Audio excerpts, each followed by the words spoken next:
지금 지난주에 이어서 할게요. 지난주에 우리가 자본주의 역사를 보고 있으면서 자본주의 시작은 상업자본주의부터 시작을 했어.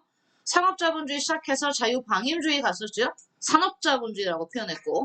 자, 그 산업자본주의는 정치적인 사상으로는 자유방임주의라는 사상을 깔고 있고, 자유방임주의는 말 그대로 국가가 시장에 개입을 안 하는 겁니다.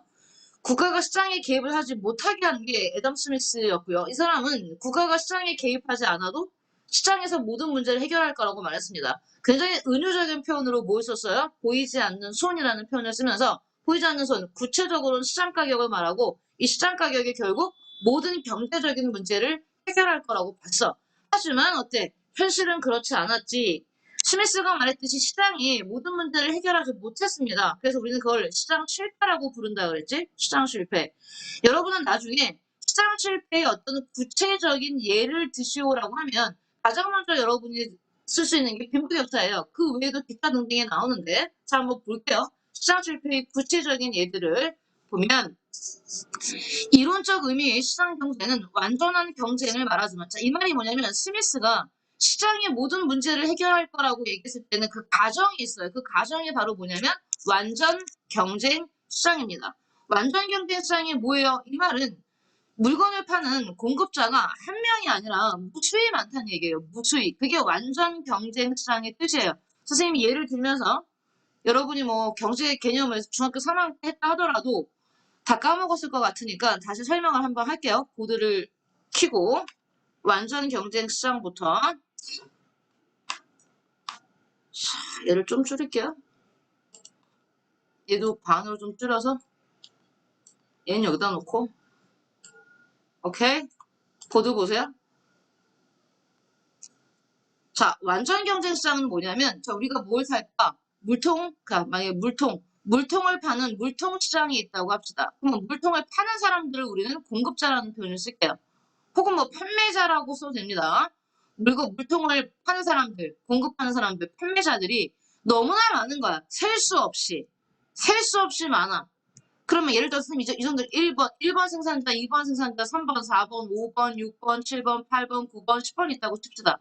그러면 물통을 사러 가는 사람들은 누구예요? 소비자죠. 우리 같은 사람들. 그럼 우리 같은 사람들은 물통을 사기 위해서 수많은 뭐가 있습니까? 선택지가 있어요.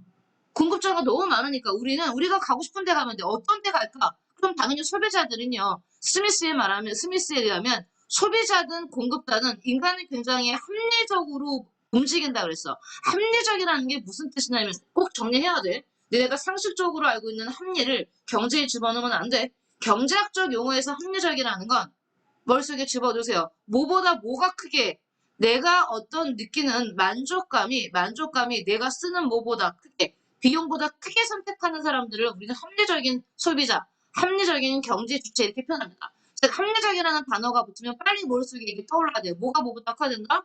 비용보다 만족이 커야 돼요. 그러면 이런 합리적인 소비자들은 어떤 공급자한테 물건을 사겠어요? 품질은 좋은데 가격은 싼 곳. 맞죠? 품질은 좋은데 가격이 싼 곳. 그러면 생산자들 역시 자기의 물통을 팔기 위해서 어떤 물통을 팔아야겠어요? 좋은 품질의 물통을 어떤 가격에 최대한 싸게 팔아야겠지. 그게 스미스가 말한 시장 경제야. 어때?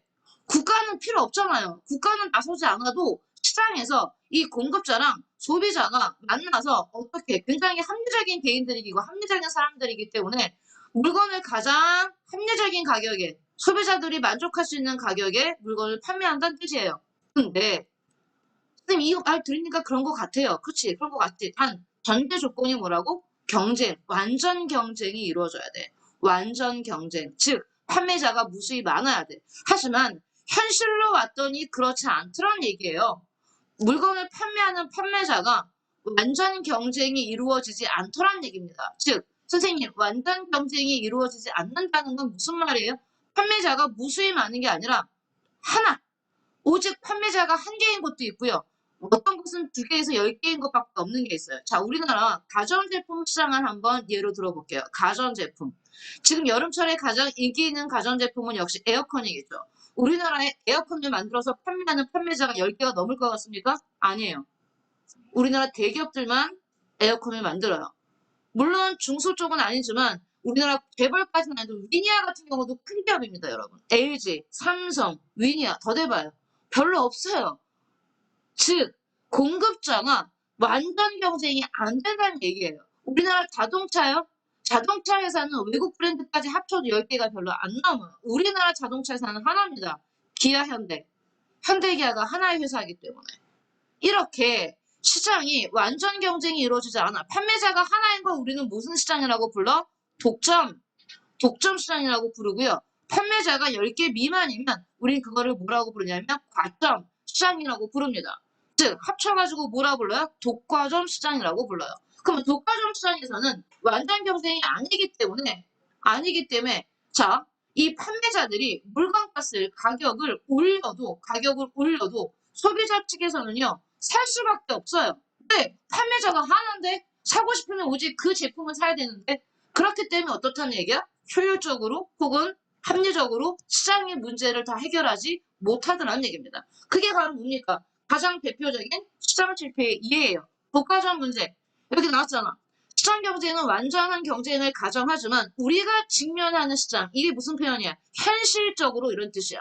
현실적으로는 오히려 완전 경쟁이 아니라 뭐라고 표현합니까? 나왔지요. 불완전한 경쟁이 일반적이다. 좋죠. 불완전한 경쟁에다가 지금 불완전한 경쟁은 뭘 말해요? 방금 설명했죠. 독점이나 과점 시장을 얘기하는 겁니다. 독점이나 과점 시장.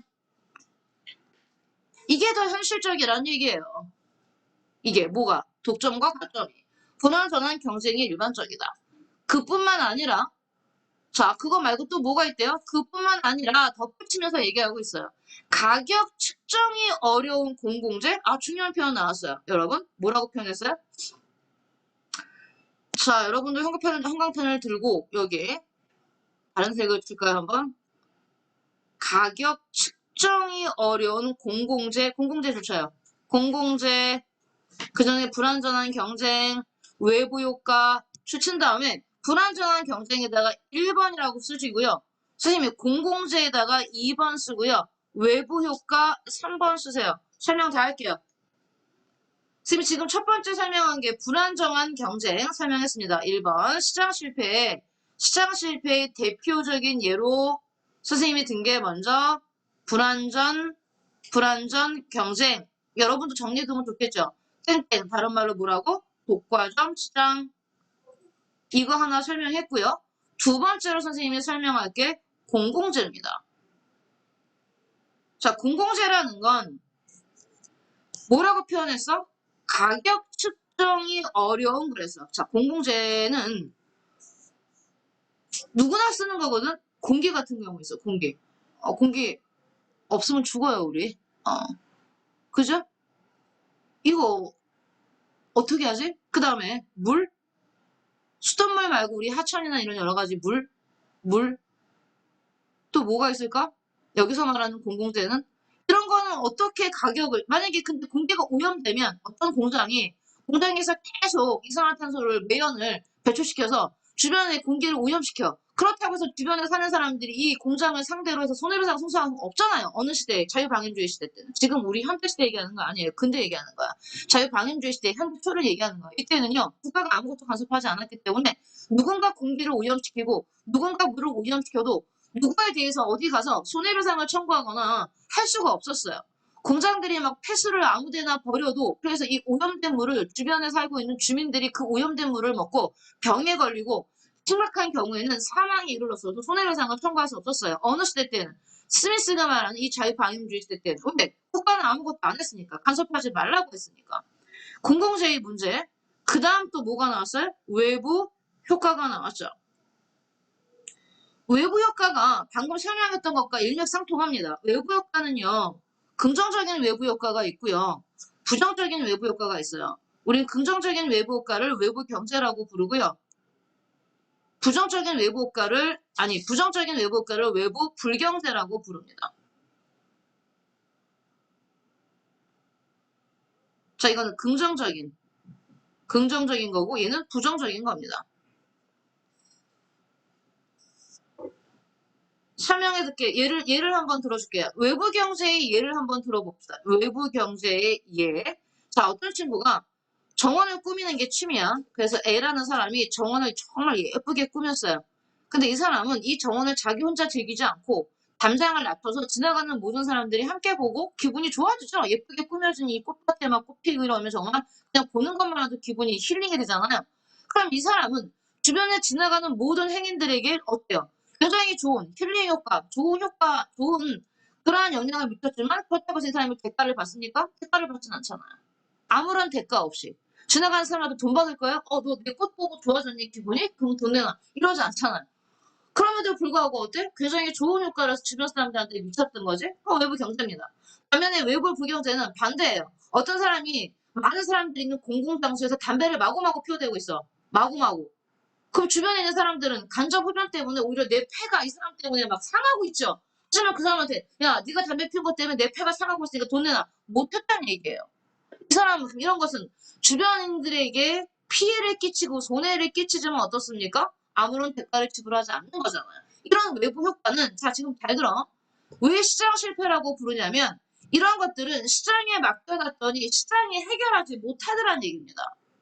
시장은 불안정 경쟁도 해결하지 못했고 공공재 부족의 문제야 결국. 공공재 부족의 문제도 해결하지 못했고 외부 효과도 해결하지 못했고 그 다음에 가장 큰 거 빈부격차거든요.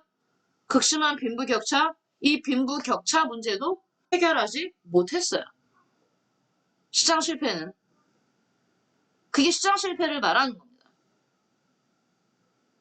그래서 봐봐. 선생님 얘기했잖아요. 지난주에. 이러한 대표적인 시장 실패의 이유들이 나왔기 때문에 가장 대표적인 사건이 뭐라고? 시장 실패의 가장 대표적인 사건은 있지만 시장 실패의 가장 대표적인 사건, 시장 실패를 상징하는 사건은 선생님 뭐랬습니까? 미국의 경제 대공황이랬죠. 2차 세계대전 이후에 미국에서 발생하는 경제 대공황. 지난주에도 쓴 것 같은데. 경제 대공황은 내가 뭐가 뭐보다 없다는 부족하다는 얘기였습니까? 수요가 절대적으로 부족한 거예요. 유효 수요의 부족입니다. 화살표하고 다른 말로 뭐랬습니까? 공급 과잉 너무 많이 만들어낸 거예요. 할 사람들이 얼마나 있는지 생각해보지도 않고 다 봐봐. 애덤 스미스는 시장에 맡겨두면 잡아 이게 시장이잖아요. 시장에서 여기 보세요. 시장에서 수요와 공급이 만나면 얘들아 균형 가격만 정해지는 게 아니라 균형 거래량, 균형 생산량도 정해진다고 봤단 말이야. 누구는 스미스는. 그런데 시장에 맡겨놨는데 자 이게 지금 서플라이 공급이죠? 그러면 이게 수요입니다. 그러면 스미스는 공급자들 서플라이 하는 사람들이 오바해서 이렇게 공급을 막 늘리지 않을 거라고 생각했어요. 공급을 막 이렇게 마구마구 공급을 늘리지 않을 거 생각했는데 시장이 그런 걸 다 해결할 거라고 생각했는데 아니었단 얘기야. 공급자들은 이렇게 끊임없이 공급을 늘렸는데 수요는 증가하지 못했어요. 수요라는 게 물건을 사는 거 아닙니까? 물건을 사려면 뭐가 있어야 돼? 돈이 있어야 되지. 근데 당시 미국의 누구? 소비자들이 돈이 부족했다는 게 아니라 너무 많이 만들었어요. 미국 생산업자들이. 미국 시민들이 사고 남을 만큼 5배, 6배를 많이 만들어놨기 때문에 이게 안 팔리니까 미국의 기업들이 망하고 도산하니까 사람들이 일자로 잘리고 실업자가 되고 다시 실업자는 돈이 없으니까 뭘 못 사고 물건을 못 사고 또 기업은 망하고 이게 악순환이 된 게 바로 미국의 경제 대공황이었어요. 그래서 누가 등장한다고요? 누가 등장합니까? 이쯤 하세요? 사람 이름 알아야 돼요? 스미스 다음에 누가 등장해요? 케인즈가 등장하죠. 천재라고 부르는데 자, 존 메너스 케인즈라는 경제학자가 등장하면서 얘기하죠. 야, 시장에게 맡겨놨더니 개판 5분 돈이 됐잖아. 당황했어요, 이때. 여러분, 정말 많은 미국의 기업들이 다 도산했어요. 도산이라는 게 뭡니까? 망한 거잖아요. 기업이 도산하면 악순환이 돼요. 여기서 또 사람들이 일자리를 잘리면 실업자가 되고, 실업자는 또 물건을 못 사고, 또 도산하고, 또 실업자 되고, 또 망하고. 오케이? 난리 났었어. 그래서 이때 이게 케인즈가 야 시장이 모든 걸 해결한다고 했잖아. 근데 봐봐. 지금 시장이 이런 문제도 하나도 해결하지 못하고 심각해졌잖아. 그러니까 이제 누가 개입해야 돼? 국가가 개입해야 돼. 국가가 시장에 들어가서 잘 들어. 케인즈의 주장은 이겁니다. 국가가 짜잔 여기 개입해서 자 먼저 이 문제부터 해결해. 독과점 시장이 있어? 독점 기업과 가점 기업이 막 물건값을 올려? 그럼 국가가 강제로 뭐 하는 거야? 물건값을 못 올리게 막는 거예요. 국가만이 할 수 있어요, 그건. 자, 공공재가 부족해? 이걸 누가 만들어낼 겁니까? 국가가 만들 거예요, 이제. 국가가 공급할 겁니다, 직접. 외부 효과가 생겨? 외부 경제를 일으키는 사람들은 비용을 받지 않고도 좋은 일을 하잖아요. 그럼 이 사람들한테는 혜택을 주는 거야, 혜택을. 더 많이 할 수 있게. 세금을 깎아준다든지, 보조금을 지불한다든지. 반면에 외부 불경제? 자꾸만 담배를 피워서 주변 사람들의 폐를 어지럽혀 담배 못 피게 하는 거예요. 막아버리는 겁니다. 공공장소에서 흡연 금지. 이건 누가 할 수 있어요? 국가만이 할 수 있죠. 분부격차? 국가가 사회적 약자를 도와줄 겁니다, 이제부터. 복지제도를 통해서. 이게 바로 케인즈의 뭡니까? 수정 자본주의입니다. 여러분, 진짜 중요해요. 수정자본주의는 자, 누가 개입하는 거예요? 후임이 국가라고 표현했고 다른 말을 통하면 치세요. 정부죠. 정부. 정부의 기능 확대는 그랬잖아. 정부가 확대되겠다는 얘기는 정부가 하는 일이 많아진다는 얘기잖아요. 정부의 기능 확대는 자유방임에 대한 무서운 침해가 아니다. 즉 자유를 침해하는 게 아니다. 유효 수요가 불충분할 경우에는 자원 낭비에 대한 대중들의 비난이 심해질 뿐만 아니라 자원을 활용하려는 개인 사업가는 대단히 불리함을 감수하기 때문이다. 지금 가령 미국 재무상이 낡은 항아리 지폐를 가득 채워놓은 후 그것을 어느 폐광에다가 적당히 묻어두고 사기업들에게 자유방임 원칙에 따라 마음대로 그 돈을 파가도록 내버려둔다 가정해보자. 그때부터는 실업이 발생할 이유가 없어지고 그 사회의 실질소득과 자본적 부 역시 그 전보다 훨씬 증가할 것이다. 여러분 어려운 표현 이해할 필요 없어요. 선생님 지금 설명하기 끝이에요. 정부가 뭐 하는 얘기야? 시장에 개입하라는 얘기입니다. 정부의 시장 개입을 말하는 겁니다. 뭐라고요? 정부의 시장 개입. 정부가 시장에 개입해서 아까 말했던 시장 실패를 해결하라는 얘기예요. 그게 뭐였어? 얘들아, 케인즈의 수정자본주의야. 자, 그런데 해봐. 그러면 이제 케인즈에 뭐가 등장했습니까? 수정자본주의 등장했죠. 수정자본주의. 그런데 케인즈의 수정자본주의가 쭉 전개되다 보니까 역시 여기서도 생각하지 못했던 문제, 즉 정부가 모든 문제를 해결하지 못하더라 이거야 또. 그래서 이번에는 정부 실패라는 게 나옵니다. 정부가 시장에 너무 많이 개입해서 오히려 자유로운 어떤 경쟁을 막는다라든지 정부가 복지제도를 너무 과도하게 실시해서 사람들이 일을 안 하려고 한다든지 이러면서 정부 실패를 비판하면서 등장한 게 바로 뭐냐면 신자유주의가 되는 겁니다. 신자유주의는요. 새로운 자유주의라고 해서 선생님 그럼 신자유주의는 케인즈 이전에 애덤 스미스의 자유방임주의 시대로 돌아가자는 얘기인가요? 그건 아니에요. 좀 달라요. 선생님 둘 다 자유주의니까 똑같은 건 아닌가요? 그건 아니에요. 신자유주의는 더 이전에 케인즈 이전에 스미스였잖아요. 그렇죠? 스미스가 뭐였습니까? 자유방임주의였잖아요. 그렇죠? 이 자유방임주의, 자유가 넘친 시대로 돌아가자는 얘기는 아니에요. 그럼 신자유주의는 뭔데? 더 심각해요. 네, 더 심각해집니다. 소미야, 잠깐만 일어나봐. 보면 케인즈의 이 수정자본주의 문제점이 등장했고 그걸 우리는 정부 실패라고 말하고 무슨 정부 실패가 뭐요라고 묻기 전에 여러분이 한번 짐작을 해보세요. 시장 실패를 알기 때문에. 시장 실패는 시장이 해결하지 못하는 문제점들이 시장 실패였죠. 그럼 정부 실패는 뭐겠습니까? 정부가 시장에 간섭을 해서 관여를 해서 모든 문제를 해결할 거라고 생각했는데 그러지 못했던 겁니다. 정부가 해결하지 못한 문제점들 그걸 우리는 정부 실패라고 보면 돼요. 그러면 이 정부 실패를 다시 비판하면서 등장한 게 바로 뭐다? 신자유주의다. 또한 신자유주의는 그 이전에 나왔던 스미스의 자유방임주의와는 다르다. 똑같이 옛날로 돌아가자는 건 아니에요. 물론 자유와 자유가 있기 때문에 비슷한 점은 있어요. 신자유주의가 말하고 싶은 핵심은 정부한테 간섭을 하지 말라는 겁니다. 선생님 그러면 똑같은 거 아니에요? 스미스의 자유방임주의 시대에도 국가가 시장에 개입하지 말라는 거 아니었어요? 그랬죠. 근데 이것도 지금 국가한테 시장에 간섭하지 말라고 하는 거니까 똑같은 건 아닌데 똑같지 않다고요. 물론 이건 공통점이에요. 둘 다.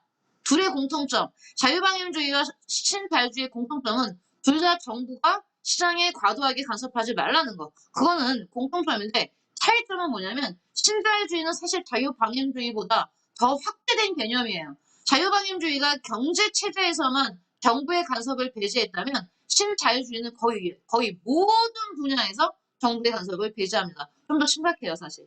신자유주의는. 신자유주의는 조금 더 무서워요. 어떤 부분까지 무섭냐면 경제의 논리가 사람의 영혼까지도 지배하는 수준이 되어버립니다. 지금 너무 어려워요, 말이. 도대체 경제의 논리는 뭐고 영혼을 지배한다는 건 어떤 의미예요? 얘들아. 나중에라도 너네가 어떤 제시문을 읽든가 아니면 언어나 비문학이나 독서에서 제시문을 읽을 때 경제적 논리 이런 표현을 볼 때가 있어요. 모든 것을 경제적 논리로 평가한다라든지 아니면 니네가 친구들을 평가할 때 야, 쟤는 애가 너무 경제적이야. 그런 표현 안 쓰죠? 안 쓰죠. 그러면 그게 도대체 뭐 어떤 의미일까? 그런 거 있잖아. 얘네 친구들 중에 너무 그 자기가 손해인지 자기한테 이익인지를 따지는 친구들이 있죠. 똑같이 점심을 먹으러 갔어. 그럼 우리가 요번에 뭐 점심값 우리 n분의 1 하자. 3명에서 점심을 먹으러 갔어. 그러면 3분의 1 하자 했는데 딱 나누기 어려운 돈이 있잖아요. 뭐 한 사람당 7,550원씩, 뭐 7,570원씩 이렇게 내야 될 경우가 있다. 75원이 나올 때도 있어. 이렇게 나와. 그러면 5만까지도 딱 계산해서 야 이건 내 손해잖아. 내가 어떻게 나는 7,580원을 낼 수 없어. 왜? 나한테 5원이 손해니까 뭐 이 정도까지 따지고 드는 어떤 그런 너무 자기의 손해와 이익을 따지는 친구들을 우리는 좋은 표현으로 경제적이라는 표현을 써주고요. 나쁜 표현으로는 이기적이라고 표현할 수도 있죠. 그게 바로 경제적 논리란 건 뭐야? 너무 이익과 손해를 따지는 게 그게 경제적 논리예요. 근데 영혼까지도 경제적 논리를 따진다. 한번 생각해보세요. 여러분 일상생활에서 모든 걸 다 손해와 이익으로 친구가 이번에 나한테 부탁을 했어. 이 부탁을 내가 들어주면 이건 5,500원짜리 부탁이야. 그러면 다음에 저 친구는 나한테 역시 5,500원어치 부탁을 들어줘야지. 이렇게 계산을 하고 산다는 겁니다. 그게 신자유주의예요. 무시무시한 겁니다, 여러분. 모든 걸 다 경제적 논리에 비추어서. 물론 여러분은 거기까지는 알 필요는 없어요. 우리 수준에서는 이건 지금 경제 파트이기 때문에 신자유주의는 그냥 여러분이 어떻게 기억하시면 됩니까? 다시 정부가 시장에 개입하지 마라. 어느 정도까지 개입을 안 하냐면요. 보세요. 신자유주의 예를 들어줄게요. 이게 굉장히 현대적인 사상이기 때문에요. 우리가 신자유주의 시대에 들어와서 처음으로 생긴 여러분 단어라는 거, 언어라는 건 끊임없이 소멸하고요. 새로 생성됩니다. 우리가 안 쓰는 단어들은 사라져요. 세종대왕 때 썼던 단어 지금 안 쓰지 않습니까? 그렇죠? 하지만 세종대왕 당시에 없었던 단어가 너무나 많이 생겼죠. 단어는 새롭게 생성되고 새롭게 또 없어지기도 하는데 신자유주의와 함께 이전에는 전혀 없었던 새로운 단어가 등장해요. 그게 바로 뭐냐면 비정규직입니다. 들어봤어요, 여러분? 여러분은 들어봤죠? 여러분한테는 이게 새로운 단어가 아니죠. 이미 생겨서 오랫동안 쓰여졌기 때문에. 비정규직. 못 들어봤어요? 들어봤잖아요. 비정규직에 상반되는 용어가 뭡니까? 정규직이죠. 정규직 노동자와 비정규직 노동자. 그 다음에 계약직. 들어봤죠? 계약직 노동자. 이런 단어는 사실 신자유주의 이전에는 없었던 단어들이에요. 이게 왜 생겼습니까? 그럼 정규직과 비정규직의 차이를 설명해 줄게요. 자, 정규직 노동자, 정규직 직원이라는 건 어느 시대 때? 수정자본주의 시대 때 등장했습니다. 수정자본주의. 수정자본주의는 아까 얘기했죠. 국가가 혹은 다른 말로 표현하면 정부가 누구를 보호한다? 사회적 약자를 보호하잖아요. 사회적 약자, 가장 대표적인 사회적 약자, 뭐 어린이, 노동자, 장애인 이걸 떠나서 여성, 떠나서 제일 먼저 경제에서 사회적 약자는 누굽니까? 노동자입니다. 그러면 노동자들을 보호합니다. 누가 보호합니까? 정부가 보호하죠. 정부가 보호하기 위해서 노동자가 노동자의 일자리를 자르려면, 즉 폐사시키려면 기업가가 마음대로 할 수 있는 게 아니었습니다. 기업가가 야 너 나가 이거 안 되잖아요. 지금도 마찬가지. 아르바이트를 할 때 저 아르바이트생이라 하더라도 사장님의 마음대로 못 잘라요. 따르는 데는 분명히 해고시킬 때는 거의 해고에 합당한 어떤 사유가 있어야 하는 겁니다. 이런 게 정규직 노동자를 보호하기 위해서 정부가 수정자본주의 시대 때 만들어낸 여러 가지 정책들인데, 자, 이 수정자본주의를 비판하면서 더 이상 정부는 시장에 개입하지 마. 그러면서 기업가들한테 노동자를 마음대로 해고할 수 있는 권리를 주는 게 비정규직 계약직이에요. 계약직, 여러분, 6개월마다 계약해야 됩니다. 계약을 갱신해야 돼요. 6개월 계약직이 있다고 칩시다. 혹은 1년 계약직이 있다고 칩시다. 그러면 6개월 동안 기업가가 노동자를 고용했어. 일하는 걸 봤어. 마음에 안 들어. 6개월 뒤에 굳이 해고시킬 필요 없어요. 재계약 안 하시면 끝나는 겁니다. 그죠? 하지만 정규직은 6개월 계약, 1년 계약 이런 거 없습니다. 정규직은 정년퇴직이라는 게 있어요. 그때까지는 내가 노동자가 일하고 싶은 만큼 일하는 겁니다. 기업가는 마음대로 해고를 못 시켜요. 하지만 계약직이 생기면서 기업가가 정말 편해졌어요. 내가 언제든지 원하면 계약을 안 해주면 돼. 아니면 노동자한테 무리한 요구를 할 수 있죠. 야, 너 여기 퇴근하고도 3시간 더 일해. 싫은데요? 그러면 이 사람은 뭐 하겠습니까? 다음 재계약 때 안 해주면 됩니다. 그럼 내가 재계약을 하고 싶으면 노동자는 약자이기 때문에 자기가 무리한 기업가 요구를 받아들이는 거죠. 이걸 누가 만들어냈어? 신자유주의가 만들어낸 거예요. 같은 말이에요. 비정규직. 일은 똑같이 해. 정규직 노동자가 똑같은 일을 하고요. 똑같은 강도의 노동을 하지만 월급을 훨씬 더 적게 줄 수 있어요. 비정규직은. 비정규직 일한 이유만으로. 똑같이 8시간, 8시간 같은 강도의 노동을 하지만 얘한테는 월급을 대준 다음에 얘한테는 50만 원도 됩니다. 그게 비정규직이에요. 누구한테 유리하게 만든 겁니까? 기업가한테 유리하게 만들기. 그게 신자유주의입니다. 신자유주의의 대표적인 사상가 2명 출주세요. 우리 사상가 지금 3번째 나오고 있습니다. 우리가 자유방임주의의 애덤 스미스, 그 다음에 수정자본주의 케인즈, 그 다음에 신자유주의의 그 유명한 하이에크와 프리드먼. 더 유명한 사람은 하이에크죠. 어려운 표현이지만 읽어볼게요. 사회 질서는 인간이 설계한 인위적 질서와 진화의 결과로 형성된 자생적 질서는 아니다. 시장 경제, 윤리, 언어 등은 자생적 질서이고 사회주의 경제와 정부 조직법도는 인위적 질서이다. 자생적 질서가 사회를 지탱한 확실한 기반이다. 여기서 하고 싶은 말이 뭐야? 여기 봐봐잖아. 하이크는 사회 질서는 두 가지가 있대. 사람들이 만든 인위적인 질서와 그냥 자연스럽게 진화하면서 자연스럽게 나온 자생적 질서가 있는데 뭐가 더 중요하다고 말하는 거야? 자생적 질서가 더 중요하다는 얘기야. 그게 뭔데? 시장 경제, 뭐 윤리, 언어 이런 것들은 자생적 질서고 사회주의 경제, 정부 조직법 등은 인위적 질서래. 근데 지금 얘가 말하는 건 뭐야? 자생적 질서가 인위적 질서보다 더 중요해. 이 말 왜 하는 거야, 선생님? 가무죠. 정부는 시장에 개입하지 말라는 얘기입니다. 알겠어요? 이 얘기를 하고 싶은 거예요. 그냥 왜? 여기 말했잖아. 그건 만약에 정부가 계속 개입하면 마지막에 뭐래요? 어떤 의도가 뭔데? 정부가 시장에 개입하려는 의도. 그런 의도는 뭐 악몽을 낳기 마련이라고 표현했습니다. 그러니 개입하지 말라는 얘기예요. 정부는 시장에 개입하지 마라. 신자유주의는 기업가의 자유를 확대했고요. 쓰세요. 기업가의 자유를 확대했고요. 노동시장의 유연화를 주장합니다. 어려운 표현이지만 여러분은 알아야 되는 표현이에요. 노동시장의 유연화. 노동시장의 유연화. 선생님, 노동시장의 유연화가 뭐예요? 손잡고 설명 들어요? 여기 보세요. 여러분 이 단어 들어봤어요? 유연화라는 건 어떤 단어에서 나왔습니까? 유연성에서 나왔어요. 쟤는 참 애가 유연성이 좋다라는 얘기는 몸이 굉장히 자유자재로 막 굽혀지는 사람들이죠. 그럼 유연하다는 얘기는 늘어나고 줄어드는 걸 쉽게 할 수 있다는 얘기예요. 탄력성이 좋다는 표현을 씁니다. 여러분 고무줄 어때요? 고무줄은 쭉쭉 늘어나죠? 어때? 유연하지, 그치? 근데 이거 어때요? 선생님이 들고 있는 이 리모컨 유연성 있어요? 없어요? 1도 없죠? 1도 없으면 이렇게 늘어나요? 안 늘어나잖아, 그치? 그러면 노동시장이 유연하다는 얘기는 줄어들었다, 늘어났다를 마음대로 할 수 있다? 더 쉽게 표현할게. 기업가가 노동자를 마음대로 해고할 수 있다는 뜻이야. 마음 편하게. 내가 해고를 마음대로 못하면 뭐라고 표현해? 노동시장이 경직화됐다 이렇게 쓸 겁니다. 경직화됐다는 표현을 써요. 조지 마세요. 노동시장의 유연화 써놔요. 기업가가 노동자를 자유롭게 해고할 수 있는 정도.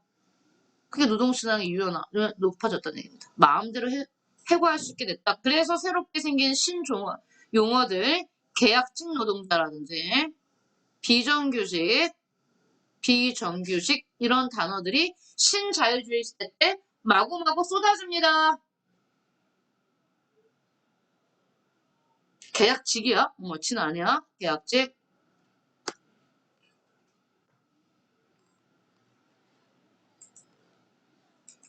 다시 본문으로 돌아오셔서 수정자본주의 받고 신자유주의 설명했어요. 신자유주의는 20세기 후반에 들어서면서 정부가 시장에 개입하는 게 오히려 효율적이 아니라 더 비효율적이었다. 비효율을 초래하는 네모아서 이걸 뭐라고 부른다고? 정부 실패가 나타났고 그러니 오히려 정부가 개입하는 게 아니라 민간에게 맡겨라. 민간의 자유로운 경제 활동을 다시 옹호하는 그러한 이론이 다시 예전에 나왔던 자유방위주의와 비슷한 이런 이론이 다시 지지를 받게 되었다는 얘기입니다. 신자유주의는 핵심이 이거랬죠? 정부의 시장 개입을 줄이는 겁니다. 정부의 시장 개입을 줄이고 기업을 좋게 만드는 거예요. 기업에 대해서 세금을 줄여주고 감면. 자, 이건 잘 나와요, 시험에. 얘네가 주장하는 거. 기업에 대해서는 세금을 감면 줄여라. 그 다음에 요거 공기업을 민영화시켜라. 여러분 이 표현 알아두세요. 공기업은 국가나 정부가 운영하는 기업을 말해요. 정부나 국가가 운영하는 기업을 민영화시키라는 얘기는 개인에게, 개인이 운영하게 바꾸라는 얘기예요. 우리나라 예전에, 여기 보세요. 여러분은 담배를 안 피니까 당연히 모르죠. 한국담배인삼공사라고 한국담배인삼, 담배와 인삼을 묶어서 담배인삼공사라는 기업이 있어요. 공사라는 건 공기업이에요. 정부가 운영하는 겁니다. 즉 한국담배인삼공사가 담배를 제조할 때는요. 이 얘기는 독점합니다. 국가가 독점해요. 개인이나 예서 내가 어떤 뭐 LG야. LG가 이번에 담배 회사 차리고 못 하려요. 정부가 그러기 때문에. 이건 독점이에요. 그래서 우리는 이거를 전매제도라고 합니다. 전매제도. 전매제도는 현대에 등장한 게 아니야. 우리 예전에 혹시 여러분이 중학교 2학년 때 중국 역사를 했다면 중국의 한나라 때 중국의 한나라 중국의 한나라입니다. 너무 멀어요? 중국의 한나라는 기원전에 있었던 나라죠. 한나라 무제 때 한나라의 가장 위대한 황제였던 한 무제가 소금과 철의 전매를 실시했다. 이런 표현이 나오거든요. 그러면 소금과 철은 국가만 팔 수 있다는 얘기입니다. 개인 민간은 못 파는 거예요. 하면 불법이 되는 거야. 근데 우리나라도 담배와 인삼을 누가 전매했습니까? 한국 담배인삼공사 정부가 전매했었어요. 그러다가 풀었죠. 민영화. 그럼 풀면 이제 뭐야? 내가 담배 회사를 차리고 싶으면 아무나 누구나 돈만 있으면 담배 회사를 차릴 수 있게 되는 거예요. 오케이? 이렇게 공기업을 이런 걸 우리는 뭐라고 부르는 거야? 공기업을 민영화. 개인에게 풀어라. 얘네가 주장하는 거예요. 신자유주의가. 또 방금 우리 설명했다고 중요한 거 나왔죠? 제일 중요한 단어 노동시장의 유연성을 높여라. 설명했습니다. 방금. 노동시장의 유연화. 그 다음에 네 번째 4번 쓰세요. 복지를 줄여라. 복지, 축소 등을 실시해야 한다고 주장했다. 여러분 오해하시면 안 되는 게 신자유주의가 등장했다는 얘기지 그렇다고 해서 전 세계가 다 신자유주의로 갔다. 지금도 이거다라는 얘기를 하고 있는 건 아니에요. 한동안 신자유주의가 유행했을 때 그 신자유주의를 적극적으로 도입한 나라 두 나라가 있어요. 영국이랑 미국인데 영국과 미국이 신자유주의를 도입하면서 정말 많이 복지를 줄였거든요. 난리 났잖아요. 그래서 지금도 미국은 의료보험이 정말 최악인 나라 중에 하나입니다. 미국인들의 대부분이 치과를 가려면 돈이 너무 비싸기 때문에 보험이 안 되기 때문에 얘네가 캐나다를 가요. 국경을 넘어서.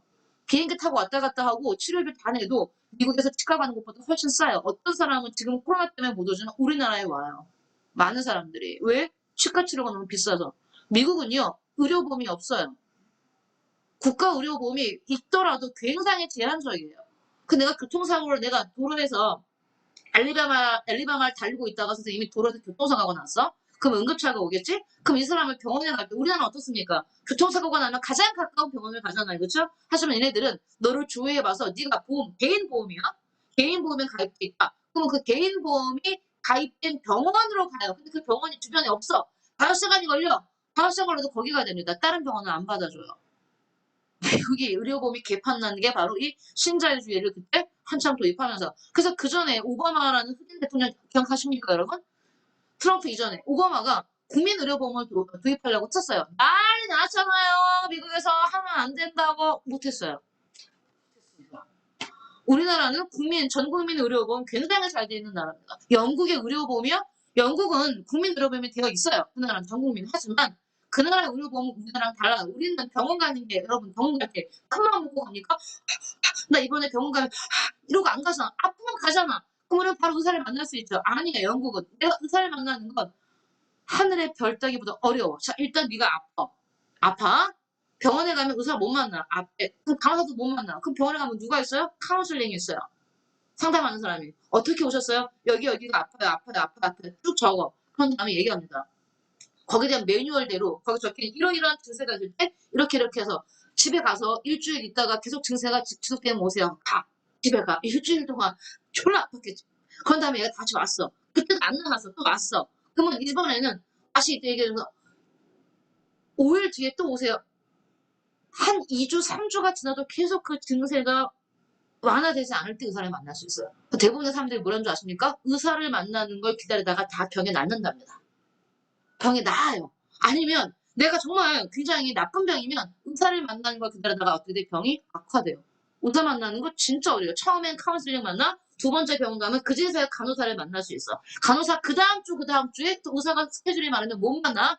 한 달 반 뒤에 만날 수 있어. 그때 만나서 5분 만나. 진료. 그게 영국의 국민의료보험이에요. 여러분은 우리나라에 살면서 우리나라가 얼마나 전 국민 의료보험이 잘 됐는지 모를 겁니다. 어마어마한 선진국이에요. 전 국민 의료보험. 근데 그걸 뭐하라고 얘기하는 거야? 신자유주의는? 줄이라고 말하는 거야. 줄여라. 과감하게. 그러면 묻겠지. 가난하고 아니면 힘이 없고 그래서 병원에 못 가는 사람들은요. 신자유주의가 주장하는 건 뭔데? 걔는 자기가 경쟁력이 없는 거니까 죽어. 야시. 태어날 때부터 고아로 태어났는데요? 그럼 그 사람의 잘못이 아니잖아. 그럼 당연히 그 사람이 운이 나쁜 거니까 역시 죽어야지. 경쟁에 뒤처진 사람들은요. 자기가 경쟁을 못한 건데 그걸 왜 국가가 구해야 돼? 그거는 그대로 죽어야 돼. 죽을 수 있는 자유를 주는 게 신자유주의고 자유방임주의. 무시무시한 사상이에요, 여러분. 자, 해서 선생님이 지난주와 이번 주에 걸쳐서 굉장히 긴 시간 동안에 뭐 했습니까? 자본주의 역사 쭉 설명했어요. 여러분 여기는 상식이 많이 필요해요. 세계 역사와 여러 가지를 알아야 되기 때문에 더 길게 할 수 있지만 우린 진도를 나가야 되기 때문에 여기까지 하겠습니다. 쉬었다가 두 번째 주제 합리란 단어 나왔어? 딱 합리가 뜨면 뭘 떠올리라고? 만족이 뭐보다 커야 돼? 비용보다 커야 돼. 최소 비용의 최대 만족. 이게 합리야. 이어서 할게요. 두 번째 주제 합리적 선택이요. 합리적 선택에서는 그러면 내가 선택한 것의 만족이 비용보다 커야 한다라고 말했죠? 그러면 이걸 알기 위해서 우리가 필요한 단어들이 있어요. 앞에 보세요. 희소성, 기회비용, 편익, 합리적 선택이라는 단어들이 나오는데 그 중에 일단 합리적 선택에서 선택만 볼게요. 합리적을 빼고 왜 우리는 선택해야 되지? 여러분이 선택이라고 말하면 인생에서의 여러 가지 선택을 생각할 텐데 그 얘기 아니에요. 우리 지금 경제를 하고 있기 때문에 경제적 선택을 얘기할 겁니다. 그 전에 선택 자체를 만납니다. 사람들이 왜 선택을 해야 될까? 뻔한 이유 아닙니까?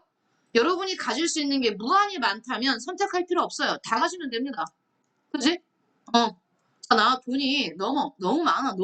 그러면 내가 어떤 가방을 살지 왜 고민합니까? 다 사면 되지. 마음에 드는 거 있으면. 하지만 현실적으로 어때요? 돈은 한정돼 있죠. 돈은 한정돼 있고 나는 가방을 갖고 싶어. 그럴 거라면 내가 가장 마음에 드는 내 비용에 맞는 그런 가방을 뭐 해야 되는 겁니까? 선택해야 되는 겁니다. 즉 선택의 문제가 발생하는 건 우리가 가진 무엇이 그게 돈이든 시간이든 무엇이든 다 자원이라고 표현할 수 있거든요. 그 자원이 뭐돼 있기 때문에 한정돼 있기 때문에 자원이 한정되어 있기 때문에 뭐가 발생한다? 선택의 문제가 발생하는 겁니다. 여러분이 결혼을 할 거야. 자, 내가 마음에 드는 남자가 여러 명이야. 다 하면 좋겠죠. 하지만 그럴 수는 없잖아. 그러니까 뭐 해야 돼? 한 남자를 선택해야 되는 겁니다. 왜? 우리가 가진 시간이 한정되어 있기 때문에. 나의 20대가, 나의 30대가, 내가 50대가, 내가 100살까지, 아니면 200살까지 영원히 살 수 있다면 여러분은 하고 싶은 직업을 다 선택하면 돼요. 피아니스트 해보세요. 하다가 지겨우면 다른 거 하세요. 의사? 해보세요. 왜? 난 영원히 살아. 네버 엔딩이야. 나한테 주어진 시간이란 자원이 무한하다. 영원히 살 수 있다면 다 해보면 돼요. 하지만 그렇지 않죠. 우리한테 주어진 시간은 한정되어 있기 때문에 우리는 뭐 해야 되는 겁니까? 선택해야 되는 겁니다. 그게 바로 뭐다? 자원은 한정돼 있다. 그걸 세 글자로 희소성이라고 표현합니다. 자원은 한정돼 있다. 줄치세요. 우리는 뭐라고 표현한다고요? 희소성이라고 표현합니다. 자원은 상대적으로 부족하다. 그러면 선생님 상대적이라는 표현을 썼는데요. 무엇에 비해 상대적인 겁니까? 동그라미 치세요. 욕구에 비해 상대적으로 부족한 거죠. 욕구에 비해 상대적으로 부족한 겁니다. 자, 그 말이 뭐냐면 여기 봐요. 여러분이 선생님이 자원이 한정되어 있다고 표현하면 여러분은 자원이 한정되어 있는 게 그게 희소성이야? 그러면 자원이 적은 걸 말하는 거야? 아니지. 분명히 다시 덧붙이면 인간의 욕구에 비해 상대적으로 한정되어 있는 게 희소성이랬잖아요. 그 중학교 때나 초등학교 때 가장 많은 예를 드는 자원의 희소성이 자 여기 북극이라고 칩시다. 북극. 북극은 어떻습니까? 위도가 워낙 높기 때문에 1년 내내 추워요. 그죠? 1년 내내 추워. 근데 여러분이 북극에 가서 에어컨을 판다고 생각해 봅시다. 북극에 에어컨이 만약에 딱 한 대밖에 없어요. 그러면 어때요? 양쪽으로는 굉장히 부족한 거죠. 희소한 거죠. 하지만 에어컨이 희소성이 있다는 표현을 쓰지는 않습니다. 왜? 아무도 원하지 않으니까. 즉, 북극에 에어컨이 한 대밖에 없다 하더라도 에어컨은 희소한 자원이 아니에요. 사람들의 욕구가 없기 때문에. 즉, 희소성은 욕구에 비해서 상대적으로 적은 게 희소성이에요. 반드시 뭐가 들어야 돼? 인간의 욕구가 들어가야 됩니다. 열대지방 볼게요. 적도. 적도지방은 1년 내내 덥잖아요. 1년 내내 더운 지방에 가서 여러분이 난로를 판다? 난로가 열대지방에 통틀어서 한 대밖에 없다? 그런데 개수로는 희소하지만 누가 열대지방에서 난로를 필요로 합니까? 필요로 하지 않죠. 욕구가 없죠. 그렇기 때문에 난로는 뭐 한 겁니까? 희소성이 없는 겁니다. 여러분, 다이아몬드의 가격이 비싸요. 그러면 다이아몬드의 가격이 비싼 게 다이아몬드가 지구상에서 조금밖에 존재하지 않기 때문에 비싼 게 아니에요. 사람들이 아무도 다이아몬드를 원하지 않는다고 생각해 보세요. 아무도 다이아몬드를 갖고 싶어 하지 않아. 즉 욕구가 없어. 그러면 다이아몬드는 뭡니까? 희소성이 없어요. 원하지 않으니까. 알겠어요? 자, 우리 바닷가의 모래를 보세요. 바닷가의 모래. 바닷가의 모래를 사람들이 갖고 싶어서 난리를 친다면 지금 모래가 아무리 많아도 이건 뭐가 되는 겁니까? 희소성이 있는 자원이 되어버리는 겁니다. 즉 희소성은 뭐에 비해서 욕구에 비해서 상대적으로 적은 게 희소성이에요. 꼭 기억하세요. 뭐가 있어야 된다고? 욕구. 사람들이 원하지 않으면 그 자원은 희소한 자원이 아닙니다. 알겠어요? 사람들이 원해야 돼요. 욕구에 비해 상대적으로 부족하다. 그래서 우리는 희소성. 그럼 아까 선생님 시간은요? 여러분 시간은 누구나 가지고 싶어요. 인간이 가장 갖고 싶어하는 게 돈일 것 같아요? 정말 그 옛날부터 무수한 왕들이 무엇을 꿈꿨습니까? 불로장생을 꿈꿨잖아요. 늙지 않고 죽지 않는 거, 영원히 사는 거, 영원한 어떤 삶에 대한 욕구. 그래서 시간은 뭐 한 겁니까? 희소한 자원이에요. 특히 자본주의 시대, 여러분과 내가 이제 자본주의가 뭐냐고 나한테 물으면 안 돼요. 선생님이 2시간에 걸쳐서 자본주의가 뭔지 설명했어요. 자본주의 시대 때 시간은 돈이라는 표현을 쓰잖아요. 나한테 주어진 시간. 여러분이 고3 때 수능을 잘 보기 위해서 공부하는 건 시험 날짜가 정해져 있어. 여러분한테 주어진 시간이 정해져 있기 때문에 여러분이 그렇게 시간을 쪼개서 쓰는 겁니다. 시험이 딱 정해져 있잖아요. 몇 월 며칠 언제 시험을 보잖아요. 시험 기간에 내가 공부할 시간을 영원히 준다면 자, 네가 충분히 공부해. 너 10년 뒤에 그거 시험 봐도 돼. 라고 한다면 여러분은 그렇게 시간을 쫓기지 않을 겁니다. 그죠? 오케이? 시간은 어떻습니까? 인간의 욕구에 비해서 상대적으로 희소하기 때문에 희소성이 있는 자원이 되는 겁니다. 오케이? 그럼 봐봐. 첫 번째 정리했어. 우리는 뭐에 대해서? 자원의 희소성에 대해서 정리했어요. 그러면 두 번째. 자원이 희소하기 때문에 뭐가 발생한다는 얘기야? 선택의 문제가 발생한다는 얘기예요. 선택해야 돼요. 다 가질 수 없어요. 희소한 자원 중에서 우리는 선택을 해야 되는데 이왕이면 어떤 선택을 하자는 얘기야? 합리적 선택을 하자는 얘기야. 왜? 주어진 건 한정돼 있으니까. 알겠니? 어떤 선택을 하자고? 합리적 선택. 합리적 선택은 뭐라고 여러분? 자, 아까 선생님이 만족감이라는 표현을 썼죠? 이번엔 편익이라는 표현을 씁니다. 같은 표현이에요. 편익이 뭐보다 커야 돼? 기회비용보다 커야 됩니다. 그게 합리적 선택이에요. 내가 선택한 것의 만족감을 편익이라고 한다면 그것을 얻기 위해서 지불한 걸 기회비용이라고 표현하고요. 내가 선택한 것의 만족감이 기회비용보다 커야 됩니다. 그게 합리적 선택이에요. 여기 나오죠? 자, 편익의 뜻이 뭡니까? 편익의 뜻 추천하세요. 내가 선택한 것을 통해서 얻게 되는 네모의 주관적 만족감. 그냥 더 짧게 표현하면 편익은 뭐야? 만족감이야. 내가 선택해서 얻게 되는 만족감. 이 만족감으로 내가 하는 그 물질적 이익, 금전적 이익뿐만 아니라 자, 이 만족감에는 뭐가 들어가요? 물질적 이익도 들어가지만 금전적으로 내가 이득을 본 것도 만족감 편익에 들어가지만 모두요. 비금전적 이익. 내가 그것을 사서 느끼는 즐거움. 내가 그것을 소비함으로써 느끼는 어떤 성취감. 이것도 다 어디에 들어간다? 편익에 들어간다는 얘기예요. 내가 그것을 선택했을 때 어떤 느끼는 즐거움. 그것도 어디에 들어간다고? 편익에 들어갑니다. 자, 편익 어려운 거 없어요. 중요한 거 기회비용 중요합니다, 여러분. 기회비용의 개념 정확히 하셔야 됩니다. 발표하세요. 기회비용. 지금 기회비용 자세히 할 거예요. 기회비용. 자, 보면 기회비용은 뭐라고 표현했어? 어떤 선택으로 인해 포기하는 것의 가치를 그 선택의 기회비용이라고 한다. 여기 붙여요. 포기하는 것의 가치. 포기하는 것의 가치를 기회비용이라고 한다. 일단 기초 설명 다시 할 거야. 예를 들어 선택할 수 있는 대안이 3개 이상이면 어떤 선택으로 인해 어떤 선택으로 인해 포기하는 것의 가치 중 가장 큰 것만 뭐가 됩니까? 기회비용이 됩니다. 다음, 다시 기회비용은 직접 화폐로 지출하는 네모의 명시적 비용과 화폐로 지출하지는 않았지만 발생하는 네모의 암묵적 비용을 모두 포함한다. 모두 포함한다. 까지만 줄쳐놓고요. 설명해야 돼요. 설명 드셔야 됩니다, 여러분. 어디다 좀 쓸까요? 밑에 여러분 빈칸이 좀 있나요? 오케이? 밑에 빈칸이 좀 많죠?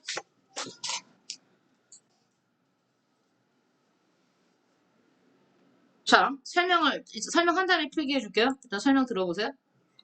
여기 봐. 지금 선생님 무슨 설명할 거냐면 기회비용 설명할 거야. 기회비용 2가지 내용이 나왔어. 내가 어떤 것을 선택함으로써 포기하는 건데 포기하는 것이 바로 기회비용인데 자 예를 들어 여러분이 연필을 사러 갔어요. 연필 정 심각한가? 펜을 사러 갔어요. 펜을 사러 갔더니 여러분 마음에 드는 게 총 4개가 나왔습니다. 이게 최종 후보야. 최종 후보. 그랬을 때 내가 첫 번째 펜을 자 가격은 다 비슷하다고 치자. 다 다를까? 얘 1,500원 하고 뭐 얘 한 1,000원 하고 얘는 1,300원, 얘는 1,700원. 그랬을 때 내가 가격만 보면 가장 싼 걸 사야겠죠. 하지만 여러분은 여러분한테 예산은 2,000원이 있어요. 2,000원. 나 2,000원을 들고 갔어. 그러면 일단 다 어때? 1,000원부터 1,700원까지니까 여러분 예산 안에 들어가니까 뭐든지 살 수 있잖아요. 근데 여러분 하나밖에 못 사요. 물론 1,000원짜리 이거 1,100원 하자. 그러면 내가 이 4개 중에 하나를 선택할 건데 4개 중에 여러분이 다 따져봤어. 비용이라든지 만족감, 디자인은 얘가 제일 마음에 들어. 디자인은 얘가 제일 마음에 드는데 가격은 제일 비싸. 1,700원이야. 그 다음에 얘가 되게 실용적으로 보여. 디자인은 뭐 그 소소한데 되게 실용적으로 보인단 말이야. 그때 여러분이 고민하다가 오케이 나는 이번에 얘를 사야지라고 했어요. 그러면 여러분은 이 빨간색 펜을 선택함으로써 몇 개를 포기했습니까? 이 3개를 모두 포기했죠. 그럼 선생님 이 3개가 모두 기회비용인가요? 아니라니까. 포기한 것 중에 가장 가치가 큰 거. 포기한 것 중에 가장 가치가 큰 거. 즉 여러분은 첫 번째 얘를 선택했지만 만약에 얘가 없다면 여러분이 2번째로 선택한 게 뭡니까? 얘죠. 그럼 얘만 뭐가 되는 겁니까? 기회비용이 되는 겁니다. 그냥 가격만 봤으면 여러분이 기회비용은 그냥 얼마라고 생각하면 되니까 1,700원이에요. 1,700원짜리를 포기한 거니까. 이건 안 돼요, 이거는. 모든 게 다 포기한 모든 게 기회비용이 아니야. 다시 머릿속에 기억하세요. 포기한 것 중에 가장 가치가 큰 것. 그것을 뭐라고 한다고? 기회비용이라고 말합니다. 정신 차려야 돼요. 2번째 기회비용. 사실 기회비용은 선생님이 명시적 비용과 암묵적 비용으로 나눈다고 그랬죠. 설명 들으셔야 됩니다. 명시적 비용과 암묵적 비용 이제 설명할게요. 자, 갑은 치킨 가게를 운영하고 있습니다. 치킨 가게를 운영하고 있어요. 갑이 하루 동안 갑의 일일 동안에 매상이라고 표현하지만 순이익 합시다. 순이익. 여러분 순이익이라는 건요. 여러분이 하루 동안에 올린 매상에서 비용을 빼준 걸 순이익이라고 합니다. 일일 동안 장사를 하면 얻을 수 있는 순이익이 자 100만 원이라고 합시다. 100만 원. 100만 원입니다. 이럴 때 근데 갑이 이번에 2박 3일 동안 2박 3일이에요. 2박 3일 동안 여행을 갈 거예요. 여행을 계획 중입니다. 여행 계획을 세웠어요. 그랬을 때 2박 3일 동안의 여행 경비로는 얼마 할까요? 130만 원이 됐습니다. 130만 원. 그랬을 때 갑이 여행을 선택했을 때 발생하는 기회비용은 얼마입니까? 이렇게 계산하는 문제입니다. 자, 계산해 볼게요. 이제부터. 그러면 기회비용은 아까 말했듯이 무슨 비용과 무슨 비용? 명시적 비용과 암묵적 비용이 발생한다고 그랬잖아요. 명시라는 게 어떤 뜻이냐면 눈에 보이는 비용이야. 직접 내가 여행을 갈 때 돈으로 내야 되는 게 얼마입니까? 여행 경비 얼마예요? 130만 원이죠. 그래서 여러분 명시적 비용은 130만 원입니다. 하지만 이것만 기회비용이 아니겠지. 암묵적 비용이 있단 말이에요. 암묵적 비용이. 즉 내가 여행 경비로 직접 여행을 선택했을 때 직접 지불하는 돈은 아니지만 이걸 선택함으로써 포기하는 돈이에요. 포기하는 돈. 여러분 2박 3일 동안 장사를 못하죠. 가게 문을 닫아야 돼요. 근데 1일 매상 순이익이 얼마였습니까? 100만 원이었잖아요. 그럼 100만 원을 며칠 동안 포기하는 겁니까? 3일 동안 포기하는 거죠. 2박 3일 동안 문을 못 여니까. 그럼 여러분의 암묵적 비용은 자 100만 원 곱하기 3일. 그래서 얼마입니까? 300만 원. 이걸 두 개를 다 더해야 뭐가 되는 겁니까? 여러분이 여행을 선택했을 때 뭐가 나오는 거예요? 기회비용이 나오는 겁니다. 즉 430만 원이 뭐가 되는 겁니까? 기회비용이 되는 겁니다. 여러분 쓰세요. 이 필기하세요. 밑에다가.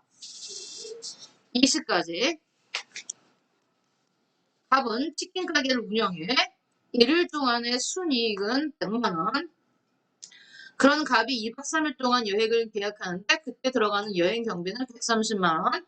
그때 갑이 여행을 선택했을 때의 기회비용, 명시적 비용과 암묵적 비용을 모두 넣어주세요. 가장 단순한 문제입니다.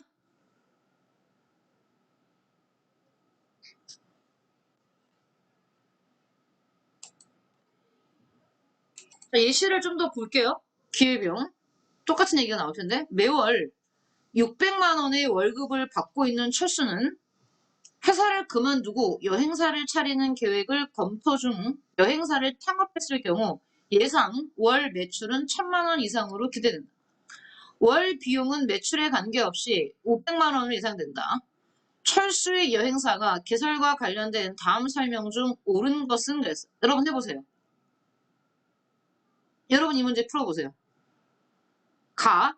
철수가 여행사를 개설했을 때의 기회비용은 월 600만 원이다. 나.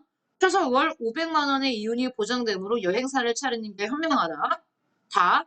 여행사 개설 여부를 판단할 때 계산해야 될 비용은 월 1100만 원이다. 정신 차려. 이 어려운 거 하면 졸고 있어. 라. 만일 철수가 월 1500만 원의 매출을 올린다면 400만 원은 초과를 할 수 있다. 해보세요. 자, 이 문제를 한번 볼게요. 우리 먼저 기회비용을 한번 구해볼까요? 기회비용은 어떻게 구합니까? 명시적 비용 플러스 암묵적 비용을 다 더해야 되죠. 그쵸? 그러면 명시적 비용은 당장 이 사람이 여행사를 차릴 때 여행사를 창업했을 경우에 이 사람의 매출은 1000만 원으로 월 매출입니다. 월 매출 기대되는 거고 월 비용은 매출에 관계없이 500만 원. 자, 그러면 일단 매출에 관계없이 500만 원이니까 이거 지금 월 단위로 구하는 거죠. 그러면 매달 들어가는 돈이 비용 500만 원이 있는 겁니다. 이건 직접 나가야 되는 돈이죠. 월 비용 500만 원. 자, 그 다음에 암묵적 비용은요. 그만뒀을 때 여행사, 자, 매달 얼마를 받고 있습니까? 600만 원의 월급을 받고 있잖아요. 600만 원의 월급을 받고 있는데 이걸 뭐 하는 겁니까? 포기하는 거잖아요. 그죠? 600만 원을 포기하는 겁니다. 매달 받을 수 있는. 이걸 더 해야 되는데 기회비용이 월 600만 원은 도대체 어디서 나오는 겁니까, 여러분? 500만 원과 600만 원을 더하면 1100만 원이 들어가요. 헐, 여러분 내가 방금 기회비용 설명한 걸 여기 보세요. 기회비용은 월 비용 500만 원, 매달 들어가는 비용 500만 원, 명시적 비용. 그 다음에 내가 원래 여행사를 차리지 않고 회사를 다녔으면 받을 수 있는 월급 600만 원, 암묵적 비용 해서 얼마다? 1100만 원. 여러분 두 명이 이걸 다 봤어요. 안 돼요. 안 돼. 자, 그 다음 나와보세요. 최소 월 500만 원의 이윤이 보장되므로 기회비용은 1100만 원인데 500만 원 이윤이 보장된다고 여행사를 차리는 게 현명합니까? 아니요. 분명히 말했지. 합리적 선택은 여기 봐. 합리적 선택은 내가 선택한 것의 편익이 내가 포기한 것, 즉 기회비용보다 커야 됩니다. 즉 이 사람이 철수가 회사를 그만두고 여행사를 차렸을 때 적어도 합리적 선택이 되려면 1,100만 원보다 많아야 돼요. 아시겠어요? 기회비용이 1,100만 원이기 때문에 1,100만 원보다 편익이 커야 됩니다. 그래야 그게 합리적 선택이 되는데 현명하다고 할 수 없어요. 여행사 개설 여부를 판단할 때 계산해야 될 비용은 월 1,100만 원이다. 만일 철수가 월 1,500만 원의 매출을 올린다면 400만 원은 초과 이윤이라고 할 수 있다. 자, 여기 봐. 여기 보면 매출이 1,100만 원보다 많으면 뭡니까? 초과 이윤이 되는 거예요. 1,500만 원이 돼서 초과 이윤이라고 할 수 있는 게 아니라 무조건 1,100만 원보다 많으면 초과 이윤이 되는 겁니다. 1,100만 원이 뭐니까? 기준이니까. 매출이 1,100만 원이면 정상 이윤, 즉 이게 수입이냐 수입. 수입에서 기회비용이 0이 되면 일단 이거는 마이너스가 아니기 때문에 정상 이윤을 올린 거라고 할 수 있어요. 그래서 여행사 개설 여부를 판단할 때 계산해야 될 비용은 월 1,100만 원이다. 다가 되는 거죠. 라도 맞습니다. 답은 두 개죠. 다라. 아시겠어요? 여러분 써놓으세요. 이 문제 여러분이 필기하세요. 그래서 여러분이 어떻게 필기하냐면 문제를 쓰고 기회비용을 계산하는 거. 기회비용. 초과 이윤, 정상 이윤은 너무 어렵잖아요. 여러분 여기서 뭐만 계산할 수 있으면 됩니까? 기회비용만 계산할 수 있으면 되기 때문에 여러분이 이 문제를 쓰고 그런 다음에 이거 해설해서 뭐 계산하는 거? 이거 기회비용 계산하는 것만 쓰세요. 밑에 건 모르셔도 돼요. 이거 가나다는 안 써도 됩니다. 얘는 쓰지 마시고요. 얘 쓰지 마시고 요 문제 쓰고 기회비용 계산하는 거 써놓으면 됩니다.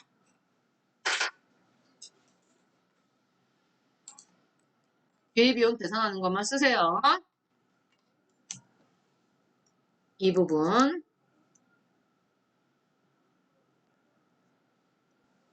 자, 여러분 여기는 쓰지 마세요. 여기는 쓰지 마시고요. 철수가 여행사를 개설했을 때 기회비용은 하고 물어보면 됩니다. 기회비용은 이게 질문이에요. 철수가 여행사를 개설했을 때 기회비용은 그런 다음에 답은 이게 되는 거죠. 나머지는 다 쓸 필요 없어요. 쓰지 마세요. 여기도 쓰지 마세요. 문제 3번을 한번 보세요. 문제 3번을 보면 여행사에서 매달 400만 원의 월급을 받고 있던 갑이 직접 여행사를 하기 위해 회사를 그만두고 건물 임차 보증금 2억 원을 들여 여행사를 설립했다. 여행사 운영에는 각종 비용이 한 달에 평균 2천만 원이 들어간다. 시중 이자율은 1%다. 갑이 회사를 그만두고 여행사를 잘 시작했다는 평가를 받기 위해서는 월 매출액이 평균 얼마 이상이어야 하는가? 여기 보세요. 월 매출액이 평균 얼마 이상이어야 하는가? 이게 기회비용을 묻는 거야. 월 평균 매출액은 뭐보다 많아야 돼? 기회비용보다 많아야 돼. 그러려면 니네가 얼마 이상이어야 한다라고 답을 하기 위해서는 기회비용을 계산해야 돼. 숙제입니다. 써서 숙제하세요. 여러분이 문제 쓰고 다음 주까지 풀어오세요. 아니면 나한테 문자로 보내세요. 답이 얼마라고. 제가 좋은 방법이야. 문제를 써서 갖고 가서 여러분이 답이 얼마라고 나한테 말해주면 문자로 답을 얘기해주세요. 수고하셨습니다.